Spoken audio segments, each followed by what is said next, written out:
Prior to Thales, I was in the army for about 18, 19 years. Served as an infantry officer in the armed forces, and use these vehicles regularly. So yeah, we've got the troop variant, we've got the command and control variant, the ambulance, the electronic warfare variant. We've got multiple versions of the engineer variant, some as a route clearance, others that are just able to take on the payload that's required that the engineers need to do their job. So larger payload capacity.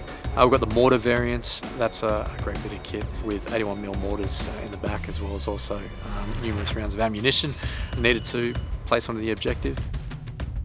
Strike Master as well. You'll see a vehicle able to launch unnaval strike missiles and be able to provide that land-based maritime strike capability, which is going to be vital for our protection of our northern approaches. At the moment, we're going to continue to develop the Bushmaster, not just for our ADF colleagues, but also our international colleagues as well. There's 9 current users of the Bushmaster around the world, and that's everywhere from Japan to Jamaica, Australia to the Netherlands.